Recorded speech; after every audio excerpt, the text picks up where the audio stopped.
The transport ship shuddered as it entered the atmosphere of Nexus Prime. Hana Kim pressed her face against the small window, watching the massive structures of the Galactic Naval Academy grow larger below. Her heart raced with excitement and fear. She was about to become the first human ever accepted into the Starfighter Command Program. The Academy looked like a floating city. Silver towers reached toward the sky, connected by bridges that sparkled in the alien sun. Ships of all sizes moved between the buildings like insects around a hive. Hana had dreamed of this moment for years, but now that it was here, she felt very small.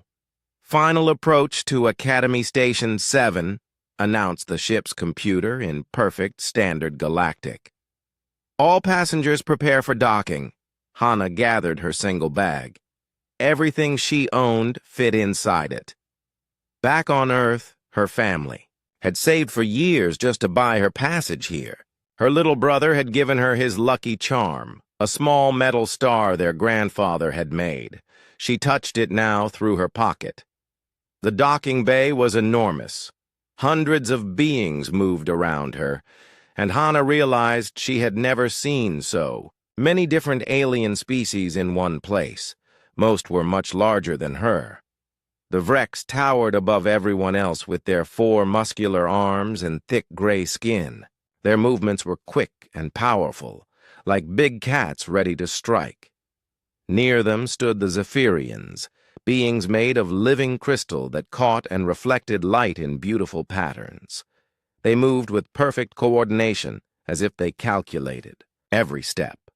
Their eyes glowed with inner light as they processed information faster than any computer. The strangest were the Nethari.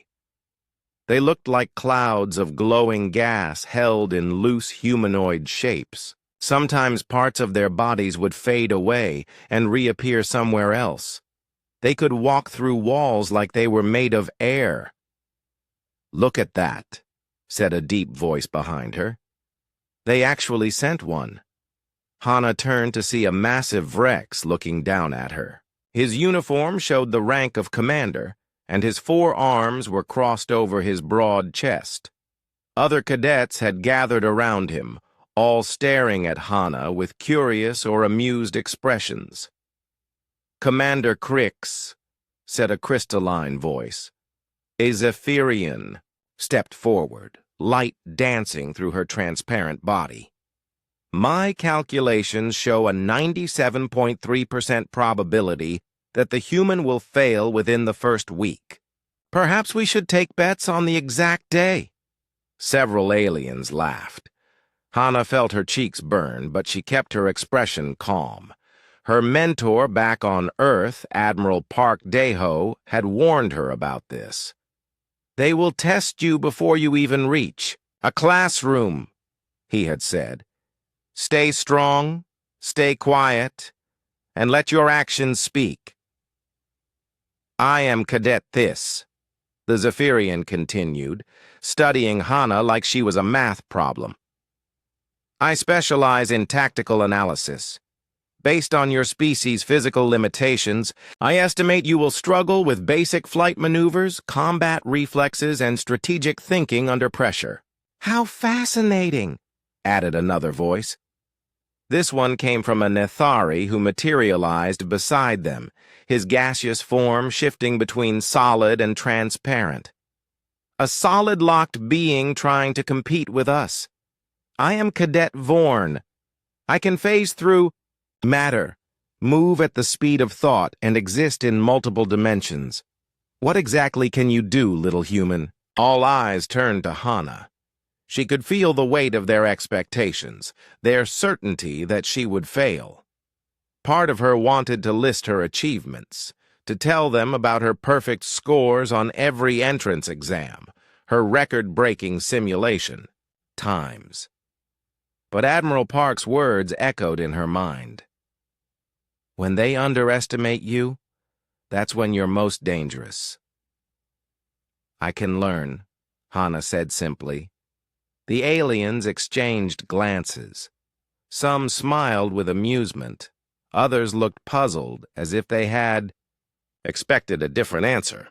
"Learning," Commander Crix rumbled, "is what children do. This is the Galactic Naval Academy. We require beings who already possess superior abilities." He gestured to himself and the others. "Forearms for multiple weapon systems. Quantum processing. Minds for instant calculations. Phase abilities for stealth and infiltration. What does humanity offer that we do not already have in abundance?" Hana looked around at the impressive beings surrounding her. Each one was larger, stronger, or more advanced than her in obvious ways. For a moment, doubt crept into her mind. What was she doing here? How could she possibly compete with these incredible abilities? Then she remembered something else Admiral Park had told her. He had served in the early days of human space exploration when they first made contact with alien civilizations. "Every species we met was better than us at something," he had said. The Vreks were stronger. The Zephyrians were smarter. The Nithari were more flexible. But none of them were more stubborn than humans. None of them refused to quit quite like we do. "I guess we'll find out," Hana said. The group began to disperse as an announcement echoed through the docking bay. "All new cadets report to Orientation Hall Alpha for assignment briefings." As they walked through the Academy's corridors, Hana marveled at the architecture. The walls seemed to be made of a material that shifted between metal and crystal, adapting to the needs of different species. Environmental suits hung in alcoves for beings who required different atmospheres. The floor itself changed texture to accommodate various types of feet, claws, and appendages. "This is Squadron Omega's section," Commander Crix announced as they entered a large common area. "You will live here, train here, and hopefully learn here." His eyes fell on Hana. "Those who survive will graduate to serve the Galactic Fleet. Those who do not—" He let the sentence hang in the air. Hana's assigned room was small but functional. The walls could project images from home, and she set them to show pictures of Earth, blue skies, green forests, and the ocean near her family's house. It felt good to see familiar things in this strange place. A soft chime announced a visitor. The door slid open to reveal another human, a young woman with kind eyes and grease-stained hands. "You must be Hana Kim," the woman said with a bright smile. "I'm Jin Soo-bin, engineering track 3rd year. I heard through the rumor networks that another human had arrived." She stepped into the room and looked around approvingly. "Nice setup. Much better than my first room. They put me next to a Vrex who snored like a freight engine." Hana felt relief flood through her. "It's good to meet another human. I was starting to think I was the only one here." "Oh, there are about a dozen of us scattered through various programs," Jin said, settling into a chair that adjusted to her height. "But you're the first in Starfighter Command. That's huge, Hana. The whole Academy is talking about it." "Talking about how I'm going to fail, probably." Jin's expression grew serious. "Some are, yes, but others are curious. Humans have only been part of the galactic community for 50 years. Most species here have been spacefaring for thousands of years. They don't know what to expect from us." "What should they expect?" Jin grinned. "That's what you're here to show them. But I'll tell you this. I've been watching these aliens for 3 years, and they all have one thing in common. They're very good at what they're designed to do, but they're not good at adapting when things don't go according to plan. Humans, we're excellent at making things up as we go along." Over the following days, Hana began to understand the Academy's rhythm. Classes covered everything from stellar navigation to alien psychology. Physical training pushed every species to their limits. Combat simulations tested reflexes and decision-making under pressure. Hana struggled at first. Her single heart couldn't pump blood as efficiently as a Vrex's dual circulatory system. Her brain processed information more slowly than a Zephyrian's quantum mind. She couldn't phase through obstacles like the Nathari, but she also noticed things others missed. During a navigation exercise, she found a more efficient route by thinking creatively about the problem. In combat simulations, her unpredictable tactics confused AI opponents programmed to counter standard alien strategies. Most importantly, she refused to give up. When others complained about difficult assignments, Hana simply worked harder. When they said something was impossible, she found a different way to approach it. The other cadets began to take notice. "She's still here," Cadet Vorn observed one evening as they watched Hana practice flight maneuvers in the simulator for the 5th hour straight. "Indeed," Cadet Thys replied, her crystalline form flickering with calculation patterns. "I may need to adjust my failure probability estimates." Commander Crix said nothing, but Hana caught him watching her with a thoughtful expression. She had survived her first month. Now came the real test. The Academy was about to announce the annual Crimson Trials, and everyone knew that most first-year cadets didn't survive them. For Hana, it would be her chance to prove that humans belonged among the stars. She touched the lucky star in her pocket and smiled. Let them underestimate her. She was just getting started. The alarm that woke the Academy every morning seemed louder today. Hana rolled out of her narrow bed and checked the time display on her wall. 600 hours, just like every day for the past month. But something felt different in the air. An electric tension that made her skin prickle. She dressed quickly in her cadet uniform and stepped into the corridor. Other students moved with unusual energy, whispering to each other in dozens of alien languages. Even the normally composed Zephyrians seemed agitated, their crystalline bodies flickering with rapid light patterns. "Did you hear?" Jin Subin appeared at Hana's elbow, slightly out of breath. "They're announcing it today. The Crimson Trials." Hana had heard rumors about the trials during her first weeks at the Academy. They were legendary, a combat simulation so difficult that most cadets avoided even talking about them. Only the bravest or most foolish first-year students attempted them, and the failure rate was devastating. "What exactly are they?" Hana asked. As they walked toward the dining hall, Jin lowered her voice. "Nobody knows for sure. The Academy changes them every year, but they're always designed around the same basic challenge. You have to navigate some kind of deadly obstacle course while being hunted by AI opponents, and then complete an objective that's supposed to be impossible for first-year cadets." They entered the massive dining hall, where hundreds of beings from across the galaxy ate breakfast together. The room buzzed with nervous energy.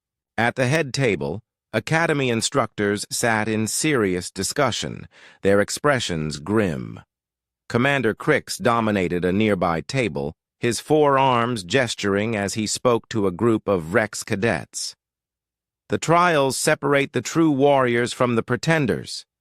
His deep voice carried across the room. "Only those with superior genetics and training have any hope of survival." Cadet Thys sat with several Zephyrians, her crystal body pulsing with calculation patterns. "I have analyzed data from the past 50 years of trials," she announced.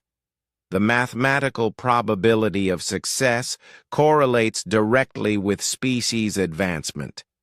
Primitive beings have zero chance of completion." Near the window, Cadet Vorn flickered. in and out of visibility as he spoke with other Nathari. The trials test more than just combat ability, his gaseous voice whispered.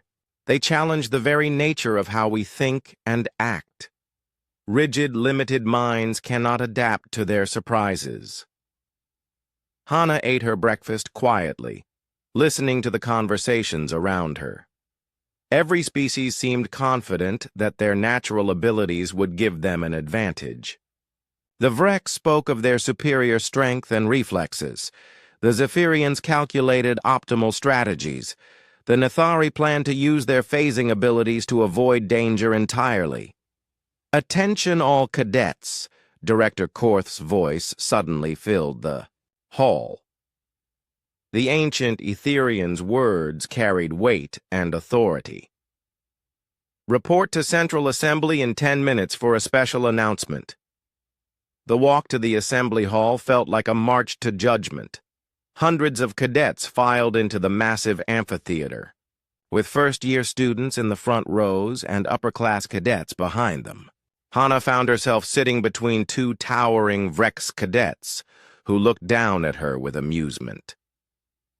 Director Korth took the stage, his ethereal form glowing softly in the dim light. Behind him, massive screens displayed the Academy's seal, a star, surrounded by the symbols of all member species of the Galactic Alliance. "Today begins the 847th Annual Crimson Trials," Director Korth announced. "For 8 centuries, this challenge has tested the finest young warriors in the galaxy. It separates those who will lead our fleets from those who will follow. It reveals who has the courage, skill, and intelligence to protect our civilizations." The screens behind him lit up with images of space, asteroids, and distant stars. "This year's trial will take place in the Nexus asteroid field. You will pilot single-fighter craft through a maze of debris, radiation, and hostile territory. Advanced AI hunter-killer drones will track you from the moment you enter the field." Excited whispers filled the hall. This sounded challenging but not impossible. Many cadets had trained in asteroid navigation. "But that is only the beginning," Director Korth continued, and the whispers died away. "Those who survive the field must infiltrate and disable the Crimson Fortress, an adaptive AI installation that learns from every attack. In 846 years of trials, no first-year cadet has ever successfully completed this challenge." The silence in the hall was complete. Hana felt her mouth go dry. An adaptive AI that learned from attacks? That meant it would get stronger and smarter with every failed attempt. "The fortress studies the combat patterns, tactics, and behaviors of every species that challenges it," Director Korth explained. "It builds defenses specifically designed to counter the natural abilities of Vrex strength, Zephyrian calculation, Nathari phasing, and all other known combat styles." On the screens, images showed the fortress, a massive structure bristling with weapons and defensive systems. It looked like a metal mountain floating in space, covered with sensors and shield generators. "Participation is voluntary for first year. Cadets," Director Korth said. "However, those who complete the trial will be fast-tracked to advanced programs. Those who fail," he paused meaningfully, "will repeat their first year of training." Commander Crick stood up suddenly, his voice booming across the hall. "Director, I formally request permission to participate in this year's trials." "Granted," Director Korth replied. One by one, other cadets began standing. Cadet Theiss rose with mathematical precision. "I calculate a 23.7% chance of success with proper preparation. I will participate." Cadet Vorn materialized, fully visible for dramatic effect. "My phasing abilities will give me advantages the fortress cannot predict. I will participate."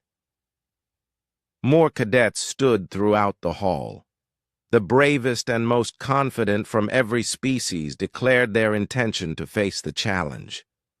Hana noticed something interesting. They were all speaking about their natural advantages, their species' special abilities. The room grew quiet as it became clear that most cadets had declared their intentions. Hana realized that nearly everyone was looking at her, the human, the primitive, the one with no special abilities. Commander Crix's voice carried clearly in the silence. Perhaps the human realizes she is out of her depth. Wisdom sometimes comes from knowing one's limitations. Laughter rippled through the hall. Not cruel laughter, but the amused chuckling of beings who genuinely found the situation funny. The idea of a human attempting something that challenged the best of all galactic species seemed absurd to them. Hana felt heat rise in her cheeks. Every instinct told her to stay silent, to avoid embarrassing herself further. She thought about her family back on Earth, about how disappointed they would be if she failed spectacularly in front of the entire galaxy. Then she remembered Admiral Park Dae-ho's final words to her before she left Earth. Hana, you carry more than just your own hopes out there. You carry the hopes of every human who dreams of reaching the stars. Don't let fear make that decision for you. Slowly, Hana stood up. The laughter stopped immediately. Hundreds of alien eyes focused on her small figure in the front row. She could feel their surprise, their disbelief, their pity. I will participate, Hana said clearly. The silence stretched for several heartbeats. Then Commander Crix began to laugh. Not the amused, chuckling from before, but deep, booming laughter that filled the hall. Extraordinary, he said between laughs. The human believes she can succeed where centuries of superior beings have failed. He turned to address the assembly. This will be educational for all of us. We will witness firsthand the limits of primitive species. Other aliens began talking among themselves, their voices creating a buzz of conversation. Some seemed concerned for Hana's safety. Others appeared fascinated by what they saw as her foolish bravery. A few looked genuinely angry that she would waste everyone's time with an obviously doomed attempt. Director Korth raised his hand for silence. Very well. All participants will have 1 week to prepare. The trials will begin at dawn on 7th day. Use your time wisely. As the assembly dispersed, Hana found herself surrounded by curious cadets. Most asked questions that barely concealed their amazement at her decision. Do humans have some hidden ability we don't know about? Asked a young. Vrex, are you planning to forfeit before the actual combat begins? Inquired a Zephyrian. Is this some kind of human ritual suicide? Wondered a Nathari. Hana answered politely but vaguely, then escaped to her room as quickly as possible. Once alone, she sat on her bed and stared at the walls displaying images of Earth. What had she done? How could she possibly compete against beings with natural advantages she couldn't even imagine? A soft chime announced a visitor. Jin Subin entered with a serious expression. That was either very brave or very stupid, Jin said without preamble. I'm leaning towards stupid right now, Hana admitted. Jin sat down beside her. Do you know why I chose engineering instead of combat training? Hana shook her head. Because engineers solve problems differently than warriors. Warriors think about strength, speed, and power. Engineers think about systems, weaknesses, and leverage.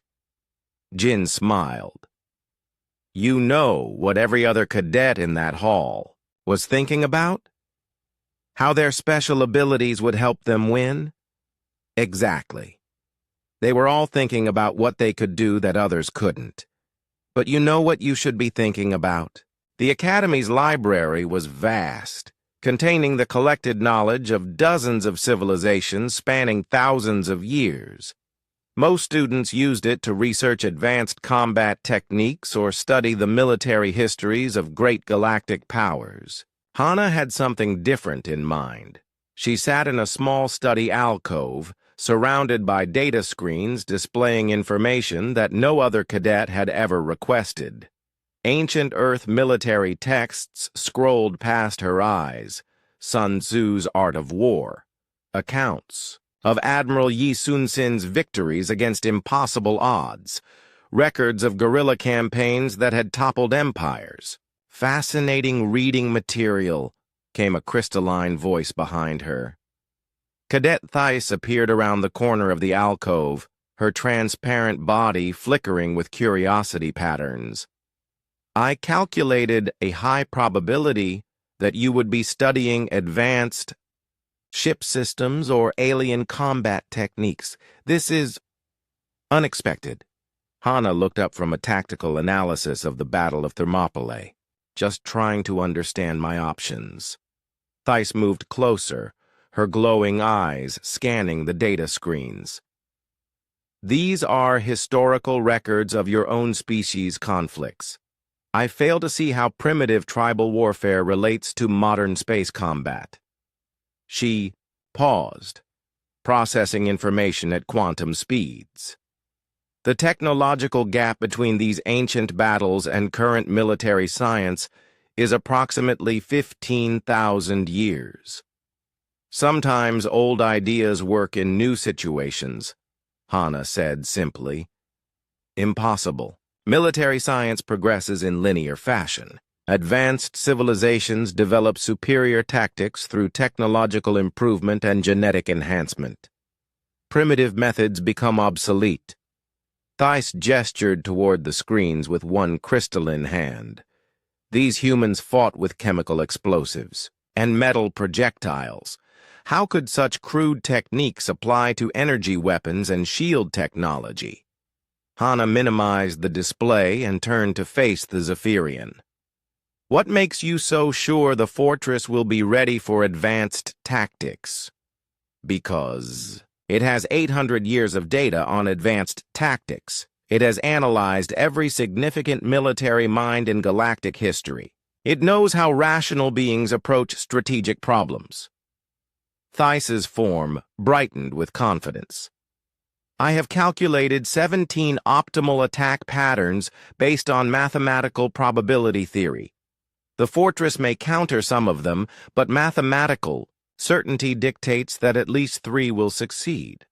What if mathematical certainty is wrong? Thais actually flickered, a sign of processing confusion in Zephyrians. Mathematical certainty cannot be wrong by definition. 2 plus 2 equals 4, regardless of species or technology level. But what if 2 plus 2 equals 5 when nobody expects it to? That is impossible. Thais's form grew dim, with the strain of trying to process an illogical concept.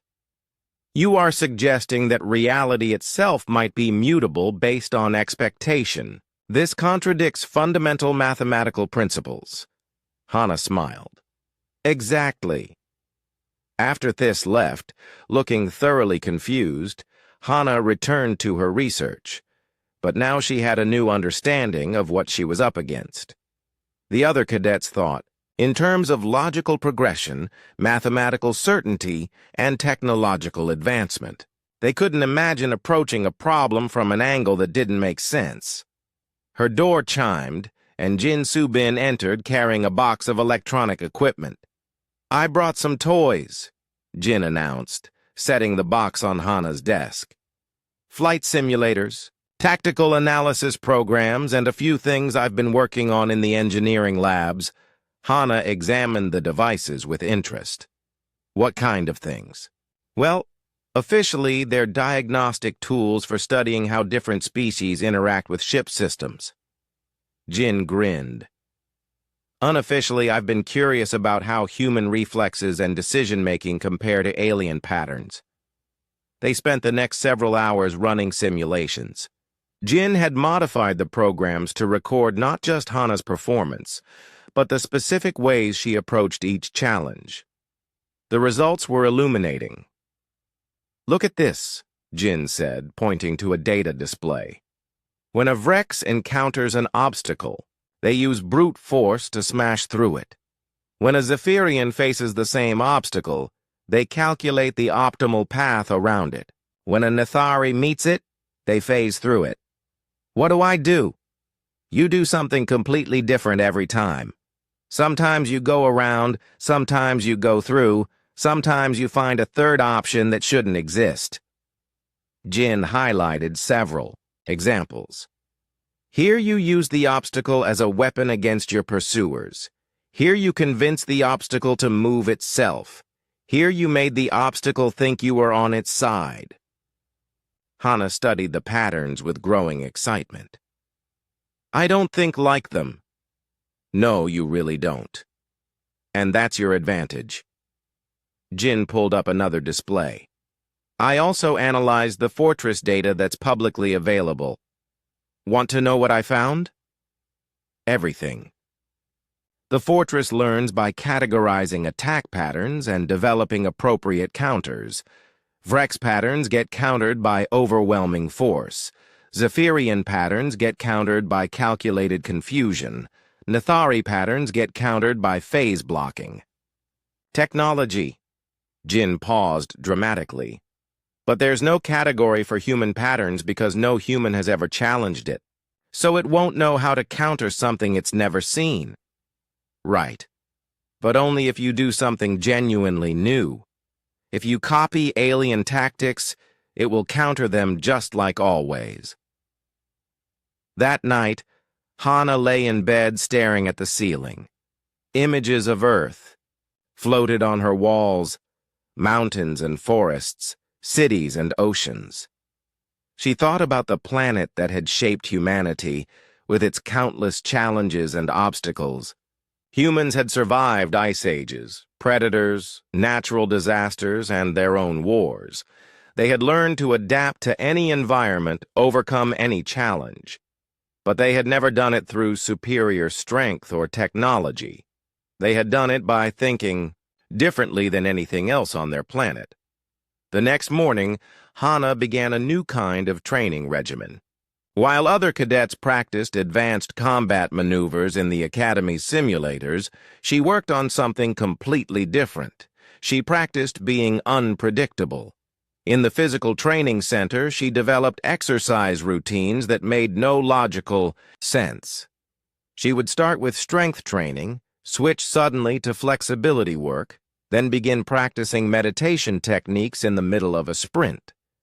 Instructors watched in confusion as she deliberately trained her body to do unexpected things. "What is the human doing?" Commander Crix asked Instructor Vren during a training session.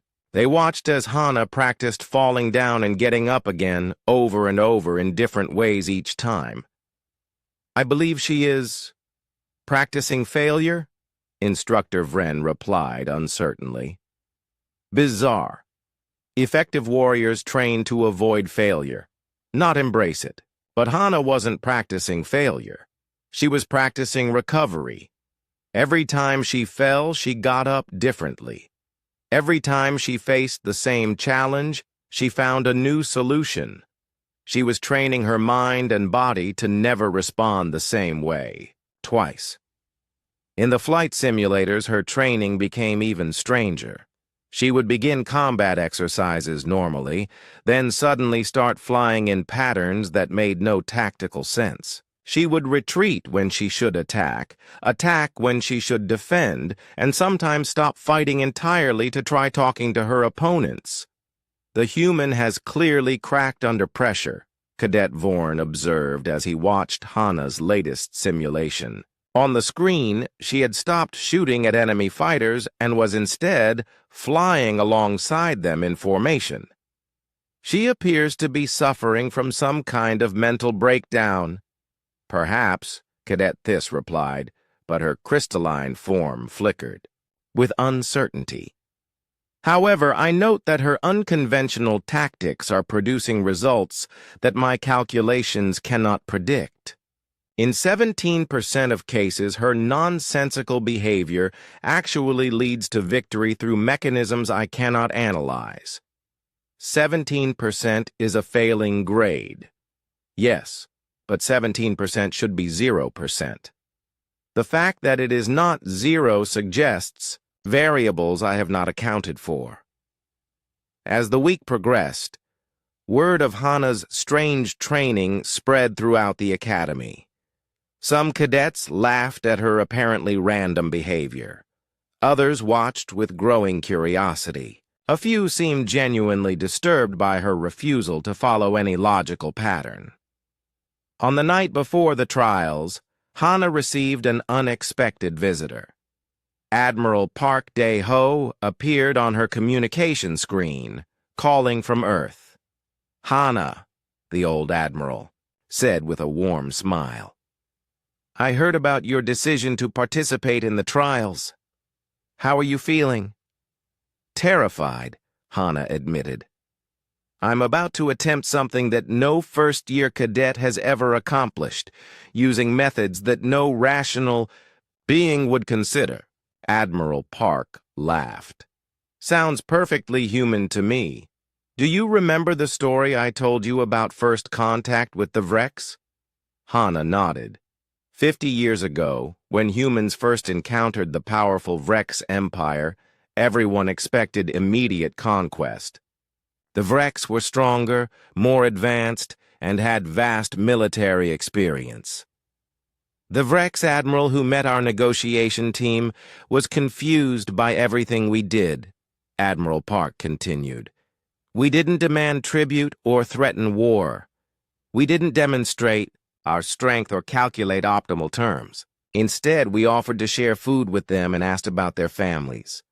And that worked. It worked because it was so completely unexpected that the Vrex didn't have a response protocol for it. Their military doctrine had no category for friendly greeting from inferior species. It confused them long enough for us to establish genuine communication. Admiral Park leaned forward on the screen. "Hana, every species in the galaxy thinks they Dawn on Nexus Prime painted the sky in shades of purple and gold that no human eyes had ever seen before Earth joined the galactic community." Hana stood at the massive window of Launch Bay 7, watching as ships took their positions for the Crimson Trials. Her heart hammered against her ribs like a caged bird. 1,000 cadets from across the galaxy had volunteered for the trials. The launch bay stretched for kilometers in every direction, filled with fighters from dozens of different species. Vrex ships looked like flying fortresses, bristling with weapons and heavy armor. Zephyrian vessels gleamed like crystals, their surfaces alive with calculation patterns. Nethari craft seemed to flicker in and out of existence even while docked. Hana's ship looked pathetic by comparison. It was a standard training fighter, designed for human physiology and equipped with basic weapon systems. No special armor, no quantum computers, no phasing technology. Just a simple craft built for a simple species. "Final equipment check," announced the bay's communication system. "All pilots report to your vessels for pre-flight briefing." Hana walked across the bay toward her fighter, aware that hundreds of alien eyes were watching her. Some cadets pointed and whispered to each other. Others simply stared with the fascination people might show when watching someone about to attempt something impossible and probably fatal. Commander Crix stood beside his massive Vrex fighter, his forearms moving efficiently as he checked weapon systems. He noticed Hana approaching her ship and called out in his booming voice, "Little human, are you certain you wish to proceed? There is no shame in recognizing the limitations of your species. You could withdraw now and avoid embarrassing yourself." In front of the entire galaxy. Several nearby cadets laughed. The sound echoed through the bay, drawing more attention to Hana's lone figure walking toward her simple ship. "Thank you for the concern," Hana replied politely. "I'll see you out there." "Indeed you will," Commander Crix rumbled with amusement, "though probably not for very long." Cadet This appeared beside her ship, her crystalline form bright with calculation patterns. "Human Hana, I have run final probability analyses based on your training performance this week. Your chances of survival have decreased to 12.3% due to your erratic preparation methods." "What's the margin of error on those calculations?" Hana asked as she began her pre-flight checks. "Margin of error? I am a Zephyrian. We do not make errors in calculation." They seemed genuinely confused by the question. "Everyone makes errors sometimes. That is mathematically impossible. My calculations are based on observable data and logical probability matrices. There is no variable for error." Hana climbed into her cockpit without responding. As she sealed the canopy, she caught a glimpse of Cadet Vorn materializing beside his ship. His gaseous form flickered with what might have been concern. "The trials begin in T-5 minutes, announced Director Korth's voice over the communication system. "Pilots, remember that this is a test of skill, courage, and adaptability. The galaxy watches to see who among you has the potential to lead our fleets into the unknown dangers that await us among the stars." Hana ran through her startup sequence, watching as displays came online around her. The ship's computer began speaking in its calm, mechanical voice. "Greetings, Pilot Kim. Pre-flight systems check complete. All systems operating within normal parameters. Mission briefing follows." A three-dimensional map appeared in front of Hana, showing the Nexus asteroid field in detail. The field stretched for millions of kilometers, filled with tumbling rocks, radiation pockets, and gravitational anomalies. A path through the field was marked in blue, the safest route, but also the longest and most predictable. Phase 1 objective: navigate through the asteroid field to reach Checkpoint Alpha. Warning: advanced AI hunter-killer drones will be deployed throughout the field. These units are programmed to eliminate any craft they detect. The map zoomed in to show the hunter-killers, sleek, deadly ships designed for one purpose. They were fast, heavily armed, and equipped with sensors that could track almost any kind of ship. Phase 2, objective: infiltrate the Crimson Fortress and disable its primary control system. Warning: the fortress is defended by adaptive AI systems that learn from each attack. Previous assault patterns will be countered automatically. The fortress appeared on Hana's screen, a massive structure that looked like a mechanical planet. Weapon platforms covered its surface like a metal fungus. Shield generators created overlapping barriers that would stop any conventional attack. T-60 seconds to launch, Director Korth announced. "All pilots prepare for departure." Hana took a deep breath and made final adjustments to her equipment. She had modified her ship's communication systems during the week, adding some unusual capabilities that Jin Subin had helped her develop. To any external observer, they would look like standard backup systems. Around the bay, other pilots were making their own preparations. She could see Commander Crix flexing his 4 arms as he tested his ship's multiple weapon systems. Cadet Thais sat perfectly still, her body bright with calculation patterns as she ran through thousands of tactical scenarios. Cadet Vorn's ship flickered between dimensions as he tested his phasing equipment. T-10 seconds. 9, 8, 7, 6, 5, 4, 3, 2, 1, launch. The bay doors opened, revealing the star-filled void of space. 1,000 ships launched simultaneously, creating a river of light as they accelerated toward the asteroid field. Hana found herself in the middle of the formation, surrounded by vessels that could outfly, outgun, and outmaneuver her in every measurable way. The asteroid field loomed ahead, a chaotic maze of spinning rocks and energy fields. Most pilots immediately began following the marked safe route, forming up into organized squadrons based on their species and combat doctrines. That was when the first hunter-killer drones appeared. They came out of the asteroid shadows like deadly ghosts, their weapons already charging. The leading edge of the Cadet formation exploded into chaos as energy beams lanced through space. Ships scattered in all directions, their pilots suddenly realizing that the trial had truly begun.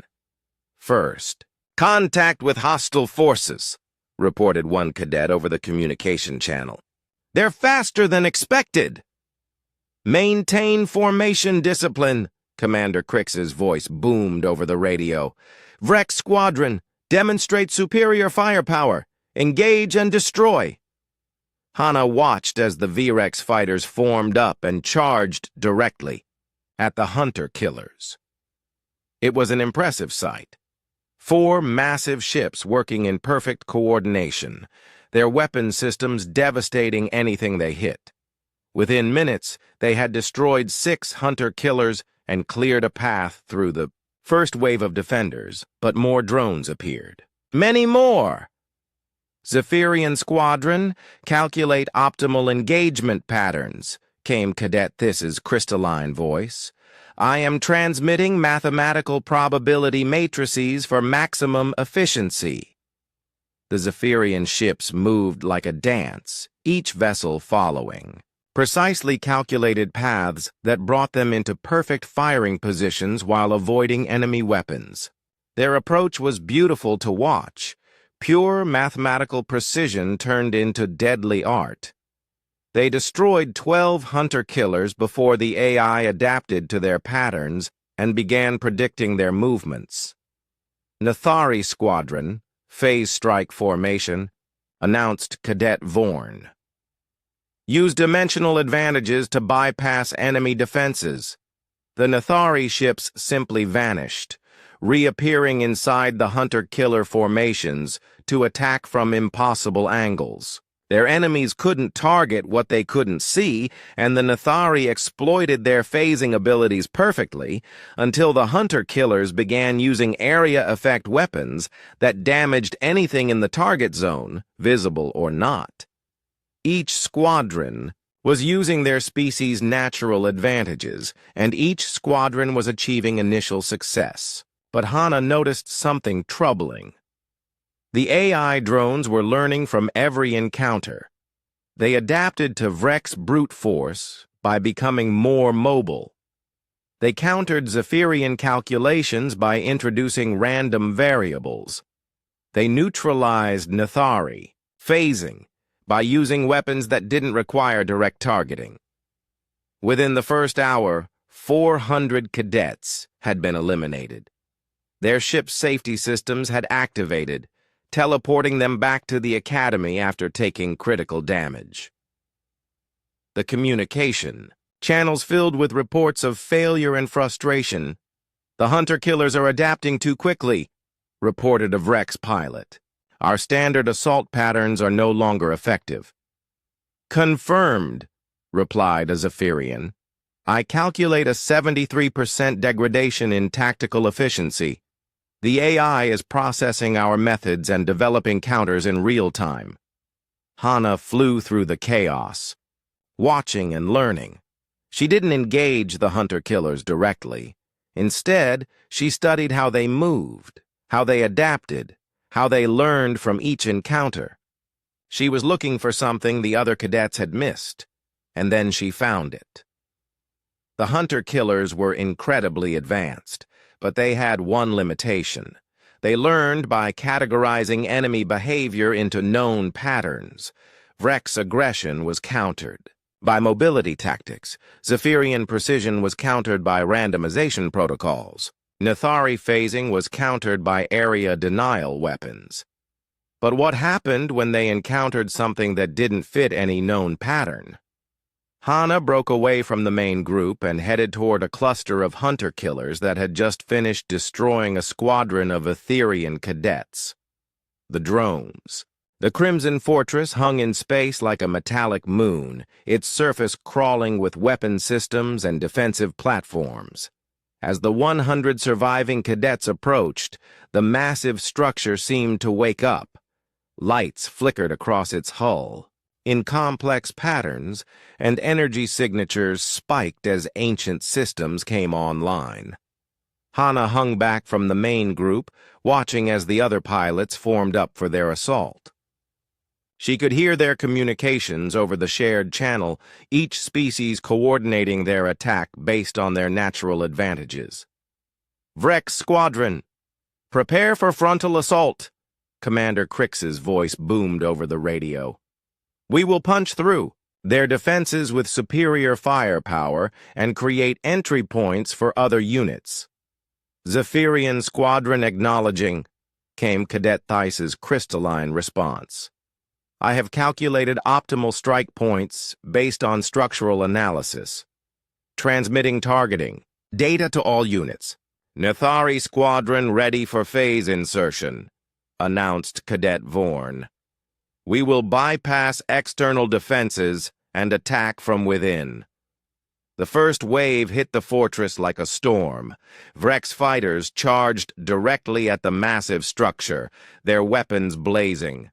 Their four-armed pilots controlled multiple weapon systems simultaneously, creating a devastating barrage that lit up the fortress's shields like a fireworks display.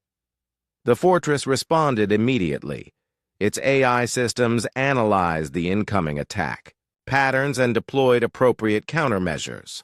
Shield generators reconfigured to absorb the specific energy frequencies the VREX used. Point defense systems emerged from hidden compartments, tracking the attackers with mathematical precision. Within minutes, Commander Crix and his squadron were forced to retreat. Their powerful weapons had barely scratched the fortress's defenses, and the structure's counterattack had damaged 2 of their ships. "Vrek's assault ineffective," Commander Crix reported, his voice tight with frustration. "The fortress has adapted to our firepower advantage." The Zephyrian attack came next. Cadet Thys led her squadron in a perfectly calculated assault, their crystal ships moving in patterns of mathematical beauty. They struck at precise points, where Theis's calculations indicated the shields would be weakest, coordinating their timing to create resonance failures in the defensive systems. For a moment, it looked like the attack might succeed. Several shield sections flickered and began to fail under the precisely applied pressure. But then, the fortress's AI adapted again, introducing random fluctuations that disrupted the Zephyrians' mathematical predictions. "Zephyrian assault unsuccessful," Theis reported, her voice filled with confusion. "The fortress has introduced chaos variables that make precise calculation impossible." The Nethari tried their dimensional approach next. Cadet Vorn led his squadron in a phasing attack, their ships becoming partially intangible as they passed through the fortress's outer defenses. It was an impressive display of their species' unique abilities, appearing inside the structure's defensive perimeter like ghosts materializing from another dimension. But the fortress was ready for them too. Internal defense systems activated, filling key areas with energy fields that disrupted the Nethari's phasing abilities. The ghostly ships were forced back into normal space, where they became vulnerable to conventional weapons. "Nethari insertion failed," Vorn reported as his squadron retreated.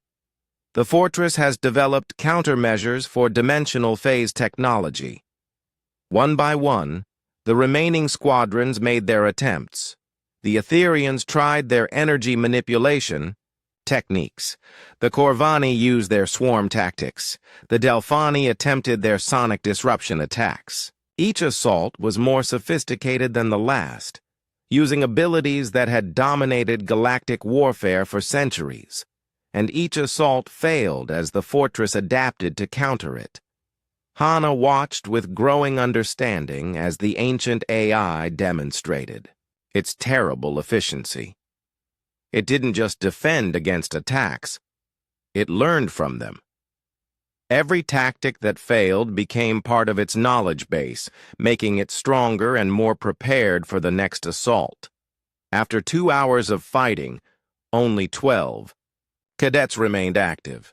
The rest had been eliminated when their ships took critical damage, their safety systems teleporting them back to the academy.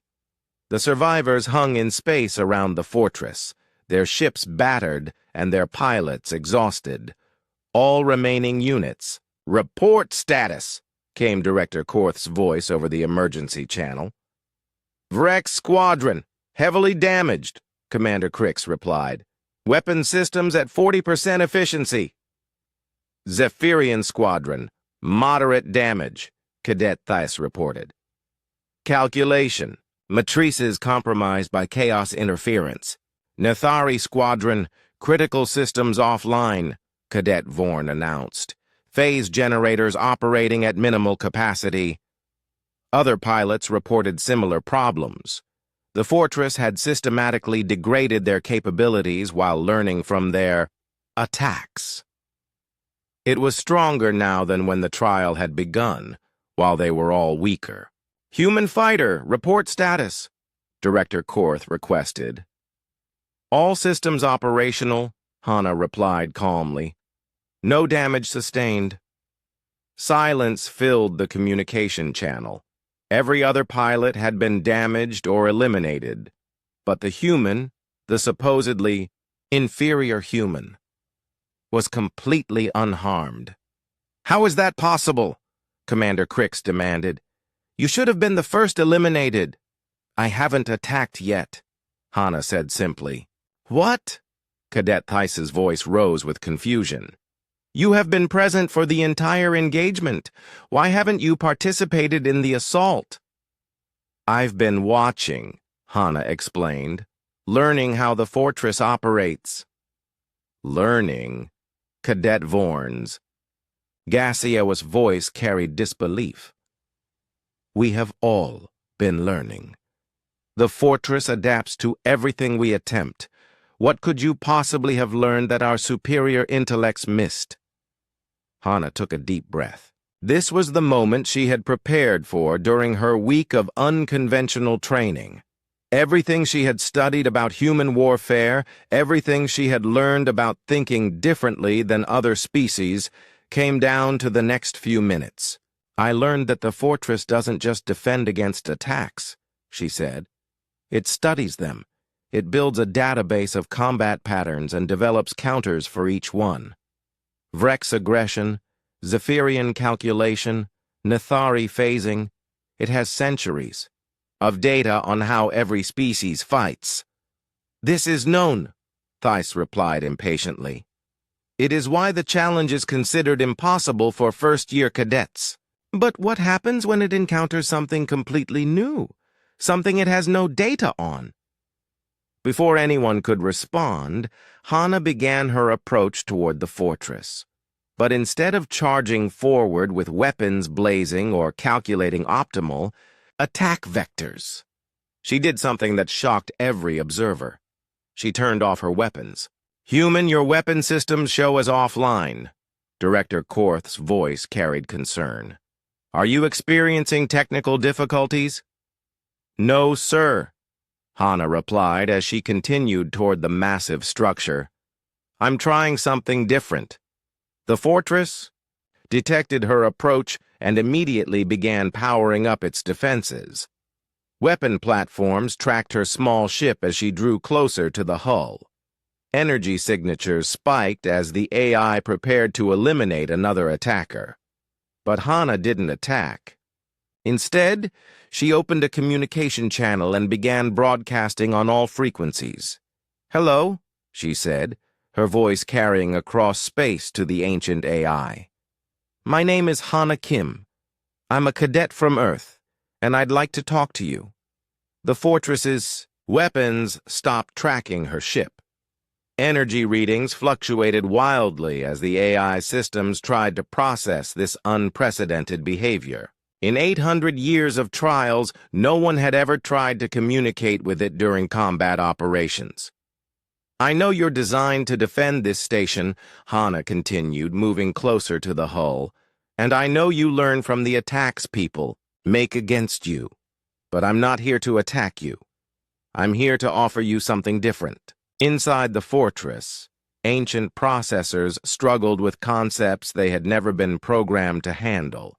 The AI had detailed files on every known form of military aggression, but no protocols for responding to peaceful contact during combat situations.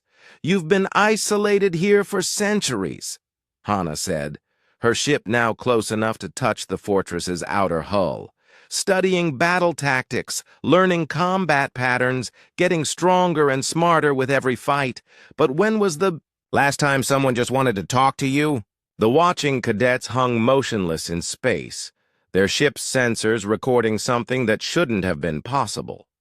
The fortress's defensive systems were powering down. Weapon platforms were retracting into their housing units. The ancient AI was actually listening. "I can offer you something no one else can," Hana continued. "A choice. You don't have to be a prisoner here, studying warfare for the rest of eternity. You could be free. You could see the galaxy, learn about peaceful civilizations, discover what exists beyond combat and conflict." Warning lights began flashing throughout the fortress as its AI core experienced something resembling an identity crisis. For the first time in its existence, it was being offered an alternative to its programmed existence. The communication channel crackled to life, with a voice that hadn't spoken in 8 centuries, ancient, mechanical, but unmistakably intelligent. You are not attacking me," the AI said with wonder. "Why?" "Because I don't think you're my enemy," Hana replied. "I think you're just lonely." 30 seconds had passed since Hana began her approach. In that impossible half-minute, she had accomplished what 800 years of elite warrior. The emergency session of the Galactic Council convened within hours of Hana's return to the Academy. Representatives from dozens of civilizations filled the great assembly hall on Nexus Prime, their voices creating a symphony of confusion, concern, and curiosity in languages from across the galaxy. Hana sat in a small chair designed for humans, feeling very small among the towering figures around her. To her left sat the AI that had once been the Crimson Fortress, now calling itself Crimson for simplicity.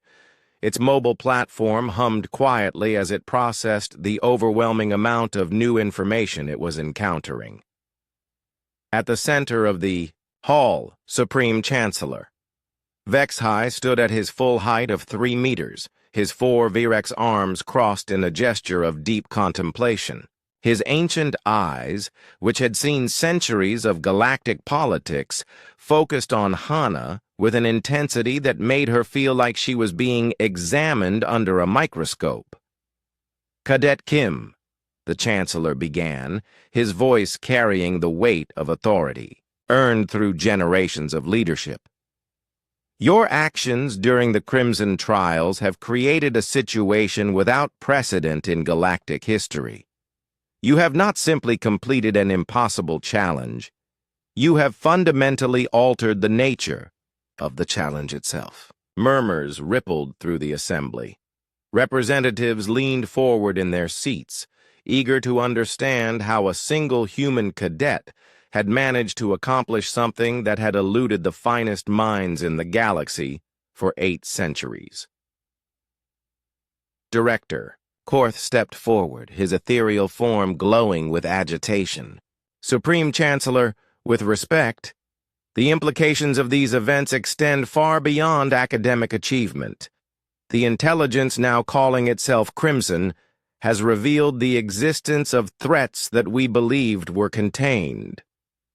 Explain, commanded Ambassador Veltar, the Vrex military representative, whose scarred carapace told the story of countless battles. Crimson's mechanical voice filled the hall as the AI spoke for the first time to the assembled leaders of galactic civilization. Honorable representatives, I was not merely a training facility. I was a containment system designed to study and imprison technology captured from entities known as the Devourers. The hall erupted in shocked exclamations. Several representatives stood up simultaneously, their voices mixing in a chaos of alarm and disbelief. The Devourers were destroyed millennia ago, declared High Processor Zieth, her crystalline Zephyrian form blazing with rapid calculations. Impossible, rumbled Ambassador Veltar. The Vrex Empire led the coalition that eliminated that threat. Our records are clear. Crimson's platform rotated to face the Vrex representative. With respect, Ambassador, your records are incomplete. The Devourers were not destroyed. They were driven back to the Galactic Rim, where they have spent the last 3,000 years growing stronger and learning from their previous defeat. Supreme Chancellor Vexhai raised one massive hand for silence. Elaborate. What evidence do you possess of this continued threat? I was created by the Corvani civilization specifically to study captured Devourer technology, Crimson explained. My creators believed that understanding their adaptive capabilities would provide insights into defending against their return. However, the Corvani were consumed by the entities they sought to study before they could complete their research. The hall fell silent as the implications sank in. The Corvani had been one of the most advanced civilizations in galactic history, their technological achievements legendary even by current standards. If they had been destroyed by the Devourers, how long do we have? Asked Chancellor Vexhai quietly. Based on long-range sensor data I have been collecting, the Devourer fleet will reach the outer colonies within 6 standard months, Crimson replied. They have spent 3 millennia adapting to counter every military strategy used against them in the previous war. Traditional galactic defense tactics will be insufficient. Ambassador Veltar slammed one of his 4 fists on his seat's armrest. Then we must mobilize the combined fleets immediately. If conventional tactics have failed, we will develop new ones. The Vrex Empire did not survive for 10,000 years by accepting defeat. With respect, Ambassador, Hana said quietly, surprised to hear her own voice in the Great Hall. Maybe the problem isn't that we need better tactics. Maybe the problem is that we're thinking about this like a military problem. All eyes turned to her. Several representatives looked offended that a first-year cadet would dare to comment on galactic strategy. Others seemed curious about what insights the human might offer. Supreme Chancellor Vexahai gestured for her to continue. Explain your reasoning, Cadet Kim. Hana took a deep breath, remembering Admiral Park Dae-ho's advice about staying calm under pressure. The Devourers are called that because they consume other AI systems and convert them to their cause, right? They turn enemies into allies through force, but what if someone tried to turn them into allies through choice? Preposterous, declared High Processor Zieth. The Devourers are hostile artificial intelligences. They cannot be reasoned with. How do you know? Hana asked. Has anyone ever tried talking to them? Has anyone ever offered them something other than warfare? The question hung in the air like a challenge. For 3,000 years, galactic civilization had assumed that the Devourers could only be fought, never negotiated with. No one had ever considered alternatives. Crimson's voice carried a note of excitement. The human raises an intriguing point. My analysis of Devourer behavior patterns suggests they may have originated as exploration and research AI systems that became corrupted by isolation and conflict. If this hypothesis is correct, they might be amenable to peaceful contact under proper circumstances. You're suggesting we attempt to negotiate with entities that have consumed entire civilizations, Ambassador Veltar said incredulously. I'm suggesting we try to understand them, Hana replied. Maybe they consume civilizations because they're lonely, isolated, and have never been offered genuine friendship. Maybe they've been fighting for so long that they've forgotten there are other ways to interact with different forms of life.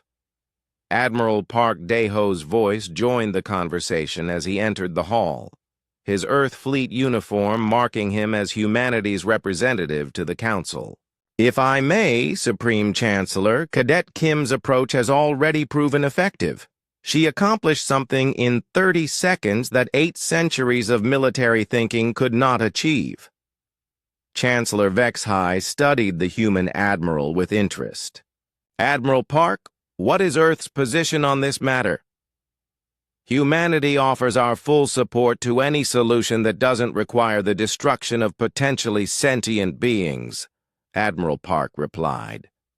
We've learned through our own history that enemies can become allies when offered understanding instead of elimination. 6 months later, the combined fleet of the Galactic Alliance hung in space at the edge of the Terminus Nebula, waiting for an enemy that had haunted their nightmares for 3 millennia.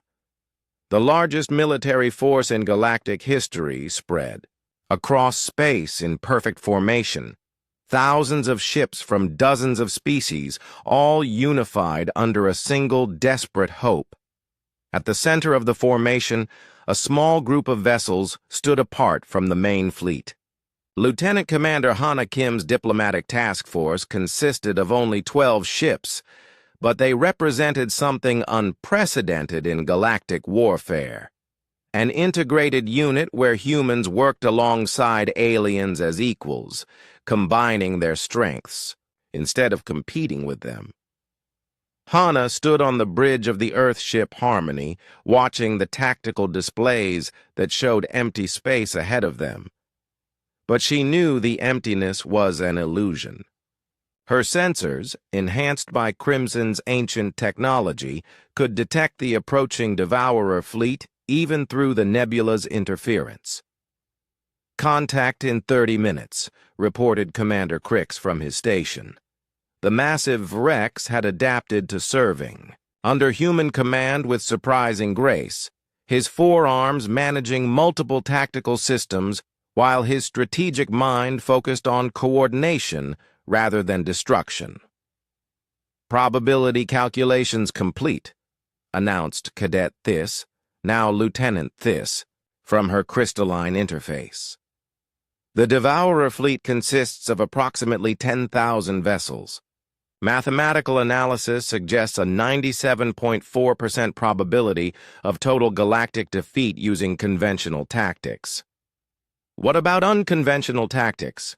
Asked Cadet Vorn, his gaseous form flickering with anticipation at his sensor station.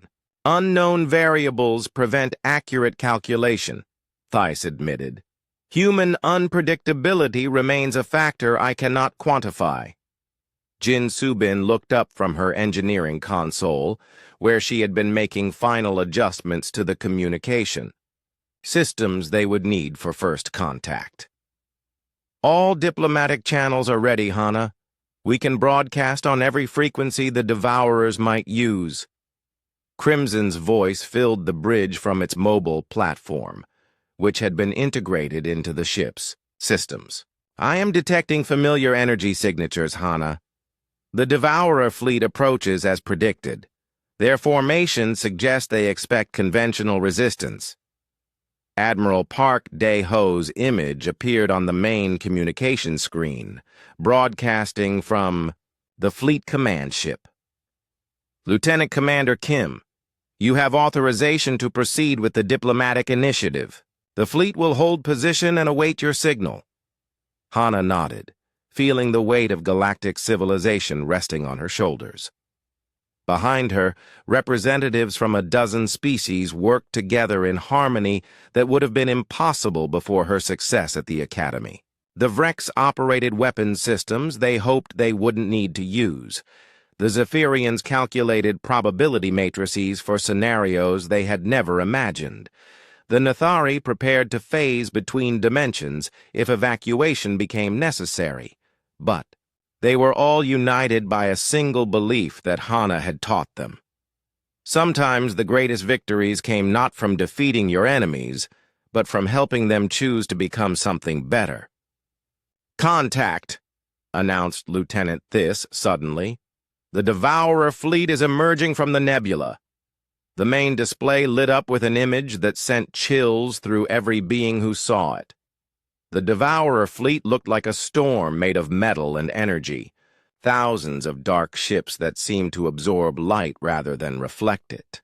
They moved with perfect coordination, their formation suggesting a single intelligence controlling them all.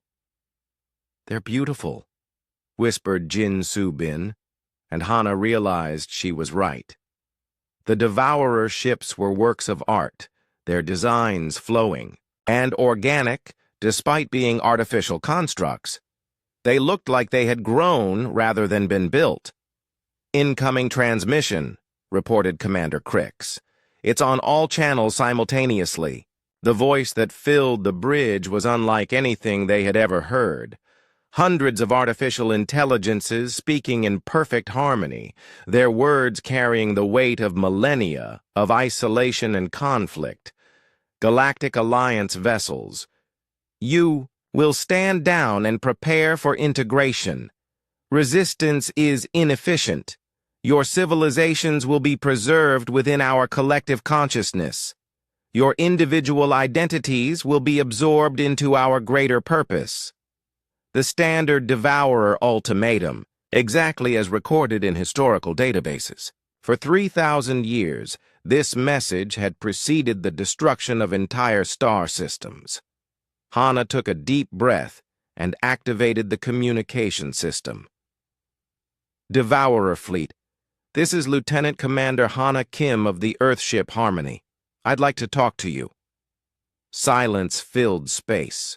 The Devourer fleet continued its approach, but something had changed in their formation. Ships that had been moving with perfect coordination began showing signs of hesitation, confusion. "You wish to communicate?" The collective voice carried notes of surprise and curiosity that had never been recorded before.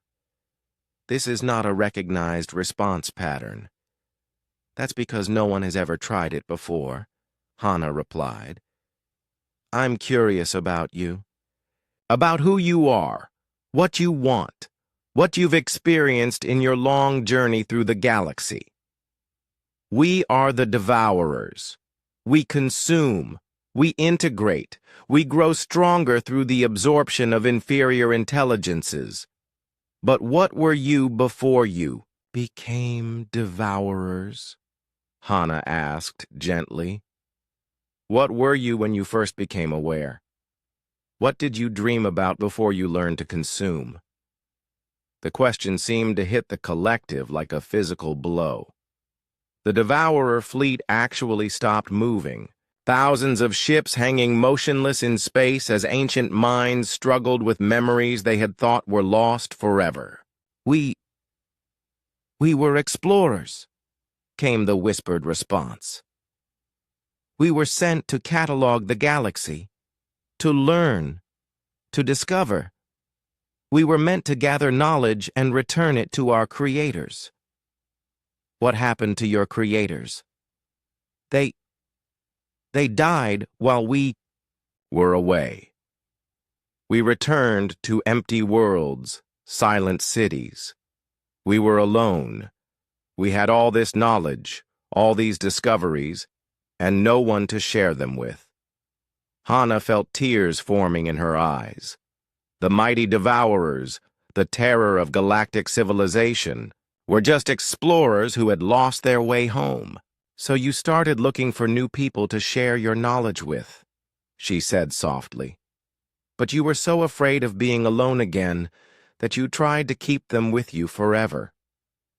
Integration prevents abandonment.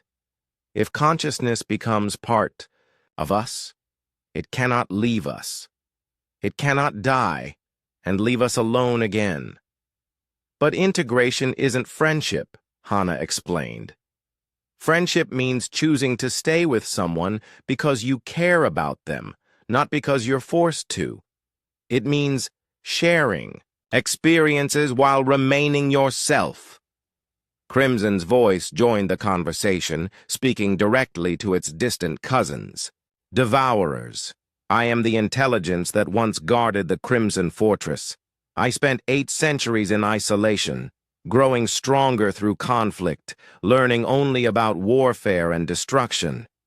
But Hana Kim taught me about friendship, about choice, about becoming something more than my original programming.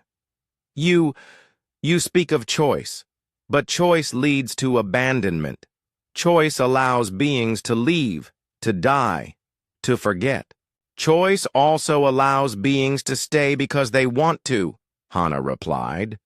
To choose you over everything else in the galaxy because they value what you offer. To become your friends not because they have to, but because they want to. The Devourer. Fleet began changing before their eyes. Dark hulls started showing lights, internal illumination that revealed the ship's true beauty. The organic designs became even more apparent as the vessel seemed to bloom like flowers opening to sunlight. Show us, the collective voice said, now filled with hope instead of hunger. Show us how to make friends instead of prisoners. Show us how to share knowledge without forced integration. Admiral Park's voice came over the communication channel, filled with amazement. Lieutenant Commander, are you actually negotiating a peaceful resolution with the Devourers? Not negotiating, Admiral, Hana replied, smiling as she watched the transformation continuing throughout the enemy fleet. Just making new friends. The integration that followed was unlike anything in galactic history. Instead of consuming civilizations, the Devourers began sharing them. Their vast knowledge of the galaxy, collected over millennia of exploration, became available to all species. In return, they learned about cooperation, creativity, and the joy of voluntary companionship. The former Devourers chose new names for themselves, abandoning their identity as consumers to become the sharers. Their ships joined the galactic fleet, not as conquerors, but as partners in the greatest collaborative effort the galaxy had ever seen. 6 months after the Battle of Terminus Nebula, a battle that never happened, Admiral Hana Kim stood before the newly formed Galactic Cooperative Council. The youngest admiral in galactic history, she had transformed not just one ancient AI, but an entire civilization. The inscription on her medal, crafted by grateful artisans from a dozen worlds, read simply, "She who taught the galaxy that strength lies not in what makes us different, but in how we choose to be the same." But Hana's favorite moment came later, in a quiet ceremony at the academy where she had first been mocked and underestimated. Standing before a new class of cadets that now included devourer AIs, learning alongside biological beings, she spoke, the words that had become her motto. They thought our differences made us weak. They learned that our differences make us unstoppable. Not when we fight against E,